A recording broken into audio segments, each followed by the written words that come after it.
بسم اللہ الرحمن الرحیم۔ عزیز طلبہ، آج ہم سبق پڑھیں گے فاقہ میں روزہ، جس کے مصنف خواجہ حسن نظامی ہے، اور یہ سبق جو ہے وہ مصنف کی کتاب بیگمات کے آنسو سے لیا گیا ہے۔ خواجہ حسن نظامی، ان کی تصویر جو کلیئر ہے وہ میں نے رائٹ سائڈ پہ لگائی ہے۔ ان کی جو ولادت کا سال ہے، پیدائش کا سال ہے، وہ ہے 1878 1878، اور جو وفات کا سال ہے وہ 1955 1955۔ خواجہ حسن نظامی کا پورا نام سید علی حسن نظامی تھا، جبکہ علامہ اقبال نے انہیں خواجہ حسن نظامی کا نام دیا اور وہ اسی نام سے مقبول ہوئے۔ ان کی ولادت دلی سے 3 میل دور بستی درگاہ حضرت خواجہ نظام الدین اولیاء میں ہوئی۔ ابھی خواجہ صاحب کی عمر صرف 11 برس تھی کہ ان کے سر سے ماں باپ کا سایہ اٹھ گیا۔ بڑے بھائی نے ان کی پرورش کی۔ خواجہ صاحب نے ایک ایسے ماحول میں آنکھ کھولی جہاں تصوف کی حکمرانی تھی۔ تصوف مطلب یعنی اللہ سے لو لگانا، دنیا کا دھیان، دنیا کی توجہ کم ہونا، اور اللہ کا ذکر، اللہ کی یاد، اس طرف زیادہ جو ہے وہ دھیان رہنا۔ انہوں نے مروجہ علوم کے ساتھ ساتھ تصوف کی تعلیم بھی حاصل کی۔ منشی غلام نظام الدین تاجر کتب دلی کے فیض صحبت سے ان میں ادبی ذوق اور صحافتی میلان پیدا ہوا۔ صحافت مطلب جرنلزم، میلان مطلب دھیان لگاؤ۔ انہوں نے پہلا مضمون انڈیا کی نازک حالت کے عنوان سے لکھا، پھر کچھ عرصے تک پیسہ، وکیل اور مخزن نامی رسائل کے لیے لکھتے رہے۔ یعنی یہ تینوں جو ہیں وہ مختلف رسالوں کے نام تھے: پیسہ، وکیل اور مخزن۔ حلقہ نظام المشائخ کے مقاصد کی ترویج کے لیے 1911 میں انہوں نے مصر، شام، فلسطین، عرب اور دیگر اسلامی ممالک کا سفر کیا۔ 1919 میں نظام المشائخ کے عنوان سے پہلا ماہنامہ رسالہ جاری کیا۔ انہوں نے مختلف اوقات میں چھوٹی بڑی کئی 100 کتابیں اور رسالے تصنیف کیے، لکھے۔ خواجہ صاحب کا تعلق ایک صوفی گھرانے سے تھا، اس لیے ایک مقصد کو سامنے رکھ کر انہوں نے سادہ، آسان اور عام فہم زبان میں تصوف کے اسرار و رموز کو عام لوگوں کے لیے لکھنا شروع کیا۔ اسرار سر کی جمع راز کو کہتے ہیں، اور رموز رمز کی جمع اشارے کے معنوں میں آتے ہیں۔ انہوں نے ایسا دلکش طرز تحریر اور پیرائے بیان اختیار کیا، پیرائے بیان مطلب انداز بیان، کہ خشک اور بے کیف اخلاقی اور روحانی مباحث تصوف اور فلسفے سے نکل کر ادب میں داخل ہو گئے۔ یعنی انہوں نے مباحثے کو، تصوف، فلسفے کو ادب کی شکل دے دی، ادب کے رنگ میں رنگ دیا۔ ان کے مضامین کے مقبول ہونے کی ایک وجہ یہ بھی تھی کہ سب سے الگ طرز اختیار کیا۔ جو کچھ لکھا سیدھے سادے اور عام پیرائی میں لکھا، عام انداز میں لکھا، عوام کے لیے لکھا، اور ان موضوعات پر لکھا جن پر انسان کی طبیعت خود بخود مائل ہوتی ہے۔ انشا پردازی کے معاملے میں انہوں نے کسی کی تقلید نہیں کی، پیروی نہیں کی، فالو نہیں کیا۔ انشا پردازی مضمون نویسی، وہ انشا پردازی میں عربی اور سنسکرت کے ثقیل الفاظ استعمال کرنے کے خلاف تھے۔ ثقیل، بوجھل، مشکل الفاظ۔ وہ اپنی بات سادہ، آسان اور عام فہم انداز میں کہتے تھے، عام فہم جو عام سمجھ آ جائے۔ انہوں نے اپنے گرد و نواح میں جو کچھ دیکھا من و عن بیان کیا، یعنی ویسے کا ویسا ہی۔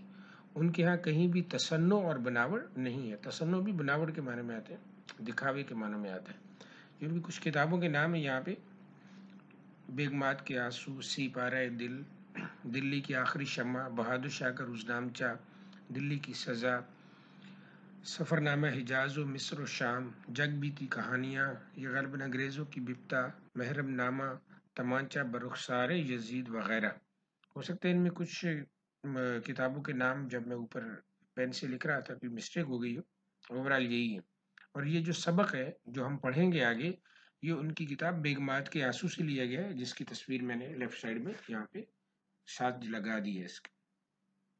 اوکے جی، اب ہم پڑھیں گے، سبق پڑھیں گے فاقہ میں روزہ، دہلوی تاجدار کے ایک کنبہ کا فسانہ۔ تاجدار مطلب بادشاہ، یعنی دلی کے بادشاہ، یعنی بہادر شاہ ظفر تھے اس وقت۔ کنبہ مطلب یہ خاندان کا فسانہ، کہانی، ٹھیک ہے۔ فاقہ کہتے ہیں بھوک کو۔ بنیادی طور پر اس کا بیک گراؤنڈ، جیسا کہ مجھے یقین ہے کہ تمام طلبہ جانتے ہوں گے کہ 1857 میں جو جنگ ہوئی تھی، جس کو کچھ لوگ جنگ آزادی اور کچھ لوگ غدر یعنی بغاوت کا نام دیتے ہیں، اس جنگ کے نتیجے میں مغل حکومت ختم ہو گئی، وہ بالکل تاراج ہو گئی۔ تو اس میں جو ہے جتنے مغل شہزادے تھے یا دیگر ان کے لوگ تھے، وہ محل چھوڑ کر پھر نکل گئے، کوئی کہاں چلا گیا، کوئی کہاں چلا گیا، تو ان کی زندگیاں بالکل بدل کر رہ گئیں، کہاں شاہی زندگی اور کہاں محنت مزدوری کی زندگی۔ تو یہ انہی میں سے ایک خاندان کا واقعہ ہے، قصہ ہے۔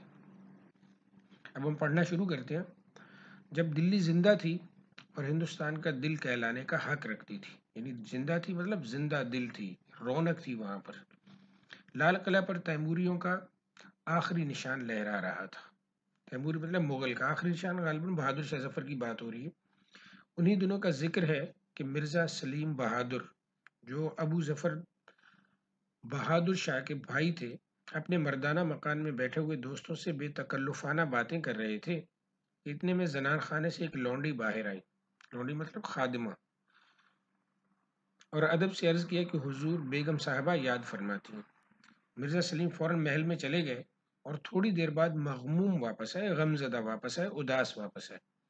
ایک بے تکلف ندیم نے عرض کیا، ندیم مطلب یہاں پہ دوست ہے، خیر باشد مزاج علی مقدر پاتا ہوں، یعنی خیر تو ہے، آپ کے مزاج کو غم زدہ پاتا ہوں۔ مرزا نے مسکرا کے جواب دیا، نہیں کچھ نہیں، بعض اوقات اماں حضرت خواہ مخواہ ناراض ہو جاتی ہیں۔ کل شام کو افطاری کے وقت نتن خان گویہ گا رہا تھا، گویہ مطلب سنگر، گانا گانے والا، اور میرا دل بہلا رہا تھا۔ اس وقت اماں حضرت قرآن شریف پڑھا کرتی ہیں، ان کو یہ شور غل ناگوار معلوم ہوا۔ آج ارشاد ہوا کہ رمضان میں گانے بجانے کی محفلیں بند کر دی جائیں۔ بھلا میں اس تفریحی عادت کو کیوں کر چھوڑ سکتا ہوں، کیوں کر چھوڑ سکتا ہوں، کیسے چھوڑ سکتا ہوں؟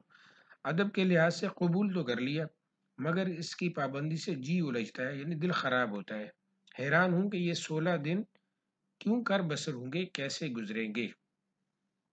صاحب نے ہاتھ باندھ کر عرض کیا، حضور یہ بھی کوئی پریشان ہونے کی بات ہے؟ شام کو افطاری سے پہلے جامع مسجد میں تشریف لے چلیے گا یا لے چلا کیجیے۔ اب یہ جامع مسجد کی تصویر میں نے موجودہ زمانے کی لگا دی ہے، یہ سائڈ میں آپ دیکھ لیجئے، دلی میں ہے۔ عجب بہار ہوتی ہے، رنگ برنگ کے آدمی، طرح طرح کے جمگھٹے دیکھنے میں آئیں گے۔ ہجوم، خدا کے دن ہے، خدا والوں کی بھی بہار دیکھیے، یعنی رمضان اللہ کا مہینہ ہے، تو بھئی ان کی بہار بھی دیکھیے اللہ والوں کی۔ مرزا نے اس صلاح کو پسند کیا، صلاح مطلب مشورے کو پسند کیا، اور دوسرے دن مصاحبوں کو لے کر جامع مسجد پہنچے، یعنی اپنے دوستوں کے ساتھ جامع مسجد پہنچ گئے۔ وہاں جا کر عجب عالم دیکھا، جگہ جگہ حلقہ بنائے ہوئے لوگ بیٹھے ہیں، دائرہ بنائے ہوئے، کہیں قرآن شریف کے دور ہو رہے ہیں، یعنی زبانی سنائے جا رہے ہیں۔ رات کے قرآن سنانے والے حفاظ ایک دوسرے کو قرآن سنا رہے ہیں، حفاظ جنہوں نے قرآن حفظ کیا ہوا ہے، یاد کیا ہوا ہے۔ کہیں مسائل دین پر گفتگو ہو رہی ہے، دو عالم کہیں فقہی مسائل پر بحث کر رہے ہیں، یعنی دینی عالم، یعنی دینی احکام کے متعلق ڈیبیٹ کر رہے ہیں، اور 20 آدمی بیٹھے مزے سے سن رہے ہیں۔ کسی جگہ توجہ اور مراقبہ کا حلقہ ہے، ٹھیک ہے، یعنی کہ وہ لوگ خود جو ہے وہ سر جھکا اللہ کو یاد کر رہے ہیں۔ کہیں کوئی صاحب وظائف میں مشغول ہیں، الغرض مسجد میں چاروں طرف اللہ والوں کا ہجوم ہے۔ کل جدید لذیذہ، یعنی ہر نئی چیز مزیدار ہوتی ہے۔ مرزا کو یہ نظام بہت پسند آیا اور وقت بہت لطف سے کٹ گیا۔ اتنے میں افطار کا وقت قریب آیا، سینکڑوں خوان افطاری کے آنے لگے، یعنی افطاری کے لیے کھانے آنے لگے، اور لوگوں میں افطاریاں تقسیم ہونے لگیں۔ خاص محل سلطانی سے متعدد خوان مکلف چیزوں سے آراستہ روزانہ جامع مسجد میں بھیجے جاتے تھے، یعنی بادشاہ کے محل سے مختلف قسم کے کھانے اور مختلف سجی ہوئی چیزیں، وہ بھی کھانے کی تھی، وہ بادشاہ مطلب مسجد میں بھیجی جاتی تھی۔ اس کے علاوہ قلعہ کی تمام بیگمات اور شہر کے سب امراء علیحدہ افطاری کے سامان بھیجتے تھے، اس لیے خوانوں کی گنتی سینکڑوں تک پہنچ جاتی تھی، یعنی کھانوں کی، اور مسجد میں ان کی عجب آرائش ہو جاتی تھی، یعنی نمائش، یعنی مسجد میں یہ خوبصورت بھی لگتے تھے۔ مرزا کے دل پر اس دینی چرچے اور شان و شوکت نے بڑا اثر ڈالا، اور اب وہ برابر روزانہ مسجد میں آنے لگے۔ گھروں میں وہ دیکھتے کہ سینکڑوں فقراء کو سحری اور اول شب کا کھانا روزانہ شہر کی خانقاہوں اور مسجدوں میں بھجوایا جاتا تھا۔ خانقاہ جہاں درویش جو اللہ اللہ کرتے ان کے رہنے کی جگہ۔ مرزا سلیم کے ایک بھانجے مرزا شہزور نوعمری کے سبب اکثر اپنے ماموں کی صحبت میں بے تکلف شریک ہوا کرتے تھے۔ ان کا بیان ہے کہ ایک تو وہ وقت تھا اور ایک وہ وقت آیا کہ دلی زیر و زبر ہو گئی، یعنی تاراج ہو گئی، برباد ہو گئی، ملیا میٹ ہو گئی، قلعہ برباد کر دیا گیا، ان کے گھر اکھڑ گئے، ان کی بیگمات ماما گیری کرنے لگیں، یعنی نوکرانیاں بن گئیں، اور مسلمانوں کی سب شان و شوکت تاراج ہو گئی، برباد ہو گئی۔ اس کے بعد ایک دفعہ رمضان شریف کے مہینے میں جامع مسجد جانے کا اتفاق ہوا۔ کیا دیکھتا ہوں جگہ جگہ چولہے بنے ہوئے ہیں، سپاہی روٹیاں پکا رہے ہیں، گھوڑوں کے دانے دلے جا رہے ہیں، گھاس کے انبار لگے ہوئے ہیں، ڈھیر لگے ہوئے ہیں، اور شاہجہان کی خوبصورت اور بے مثل مسجد استبل نظر آتی ہے، استبل جہاں پہ گھوڑے باندھے جاتے ہیں۔ اور پھر جب مسجد واگزاشت ہو گئی، یعنی انگریزوں نے قبضہ ختم کر دیا اور سرکار نے اس کو مسلمانوں کے حوالے کر دیا، تو رمضان ہی کے مہینے میں دیکھا کہ چند مسلمان میلے کچیلے پیبند لگے کپڑے پہنے بیٹھے ہیں، دو چار قرآن شریف کا دور کر رہے ہیں، اور کچھ اسی پریشان حالی میں بیٹھے وظیفہ پڑھ رہے ہیں۔ افطاری کے وقت چند آدمیوں نے کھجوریں اور دال سے بانٹ دیے، یعنی عام کھانا، کسی نے ترکاری کے قتلے تقسیم کیے، ترکاری سبزی کہتے ہیں اور قتلے مطلب ٹکڑے، نہ وہ اگلا سا سما مطلب منظر، نہ وہ اگلی سی چہل پہل یعنی رونق، نہ وہ پہلی سی شان و شوقت۔ یوں معلوم ہوتا تھا بیچارے فلک کے مارے چند لوگ جمع ہو گئے، یعنی قسمت کے مارے۔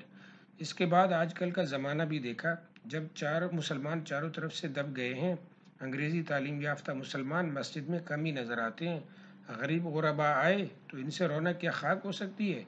پھر بھی غنیمت ہے کہ مسجد آباد ہے۔ مرزا شہزور کی باتوں میں بڑا درد اور اثر تھا۔ ایک دن میں نے ان سے غدر کا قصہ اور تباہی کا فسانہ سننا چاہا۔ غدر مطلب بغاوت۔ آنکھوں میں آنسو بھر لائے، یعنی غم زدہ ہو گئے، آنکھوں میں پانی آ گیا۔ اس کے بیان کرنے میں عذر و مجبوری ظاہر کرنے لگے، ٹھیک ہے، یعنی بہانے بنانے لگے، انکار کرنے لگے۔ لیکن میں نے جب زیادہ اصرار کیا، یعنی ضد کی، تو اپنی دردناک کہانی اس طرح سنائی۔ جب انگریزی توپوں اور سنگینوں نے ہمارے ہاتھ سے تلوار چھین لی، تاج سر سے اتار لیا، تخت پر قبضہ کر لیا، شہر میں آتشناک گولیوں کا میہ برس چکا، 7 پردوں میں رہنے والیاں بے چادر ہو کر بازار میں اپنے وارثوں کی تڑپتی لاشوں کو دیکھنے نکل آئیں، چھوٹے بن باپ کے بچے ابا ابا پکارتے ہوئے بے یار و مددگار پھرنے لگے، حضور ذل سبحانی یعنی بہادر شاہ ظفر، جن پر ہم سب کا سہارا تھا، قلعہ چھوڑ کر باہر نکل گئے۔ اس وقت میں نے بھی اپنی بوڑھی والدہ، کم سن بہن یعنی کم عمر بہن اور بیوی کو ساتھ لے کر اور اجڑے قافلے کا سالار بن کر گھر سے کوچ کیا، سالار بن کر یعنی سربراہ بن کر کوچ کیا، سفر کیا، گھر سے نکل پڑے۔ ہم لوگ 2 رتھوں میں سوار تھے، رتھ 4 پہیوں والی گاڑی کو کہتے ہیں، سیدھے غازی آباد کا رخ کیا، مگر بعد میں معلوم ہوا کہ وہ راستہ انگریزی لشکر کی جولانگاہ بنا ہوا ہے، مرکز بنا ہوا ہے۔ اس لیے شاہدرہ سے واپس ہو کر قطب صاحب چلے اور وہاں پہنچ کر رات کو آرام کیا۔ اس کے بعد صبح آگے روانہ ہوئے۔ چھترپور کے قریب گوجروں نے حملہ کیا اور سب سامان لوٹ لیا، مگر اتنی مہربانی کی کہ ہم کو زندہ چھوڑ دیا۔ وہ لق و دق جنگل ویران، 3 عورتوں کا ساتھ، اور عورتیں بھی کیسی، ایک بڑھاپے سے 2 2 قدم چلنا دشوار، دوسری بیمار، تیسری 10 برس کی معصوم لڑکی، زاروں قطار عورتیں روتی تھیں اور بیان کر کر کے روتی تھیں۔ میرا کلیجہ ان کے بیان سے پھٹا جاتا تھا۔ والدہ کہتی تھیں، الہی ہم کہاں جائیں، کس کا سہارا ڈھونڈے، ہمارا تاج و تخت لٹ گیا تو ٹوٹا بوریا اور امن کی جگہ تو دے، اس بیمار کو کہاں لے کر بیٹھوں، اس معصوم بچی کو کس کے حوالے کروں، جنگل کے درخت بھی ہمارے دشمن ہیں، کہیں سایہ نظر نہیں آتا۔ بہن کی یہ کیفیت تھی کہ وہ سہمی ہوئی کھڑی تھی، ڈری ہوئی، اور ہم سب کا منہ تکتی تھی، یعنی حیران ہوتی تھی ہم کو دیکھ کر۔ مجھ کو اس کے معصومانہ بے کسی پر بڑا ترس آتا تھا۔ آخر مجبوراً میں نے عورتوں کو دلاسا دیا اور آگے چلنے کی ہمت بندھائی۔ گاؤں سامنے نظر آیا، غریب عورتوں نے چلنا شروع کیا۔ والدہ صاحبہ قدم قدم پر ٹھوکریں کھاتی تھیں، یعنی گر جاتی تھیں اور سر پکڑ کر بیٹھ جاتی تھیں، اور جب یہ کہتی، تقدیر ان کو ٹھوکریں کھلواتی ہے جو تاجوروں کے ٹھوکریں مارتے تھے، بادشاہوں کے۔ قسمت نے ان کو بے بس کر دیا جو بے کسوں کے کام آتے تھے۔ ہم چنگیز کی نسل سے ہیں جن کی تلوار سے زمین کانپتی تھی، ہم تیمور کی اولاد ہیں جو ملکوں کا اور شہریاروں کا شاہ تھا، ہم شاہ جہان کے گھر والے ہیں جس نے ایک قبر پر جواہر نگار بہار دکھا دی اور دنیا میں بے نظیر مسجد دلی کے اندر بنا دی۔ ہم ہندوستان کے شہنشاہ کے کنبے میں ہیں، یعنی ان کے خاندان میں ہیں، عزت والے تھے۔ زمین میں ہمیں کیوں ٹھکانہ نہیں ملتا؟ وہ کیوں سرکشی کرتی ہے، یعنی بغاوت کرتی ہے؟ زمین میں ہمیں گھر کیوں نہیں ملتا؟ آج ہم پر مصیبت ہے، آج ہم پر آسمان روتا ہے۔ جی بیٹا، اس سبق کا جو دوسرا حصہ ہے وہ دوسری ویڈیو میں ہے، کیونکہ یہ سبق طویل ہے، تو آپ اس کی جو دوسری ویڈیو ملاحظہ کیجیے تاکہ سبق کمپلیٹ ہو سکے۔ شکریہ۔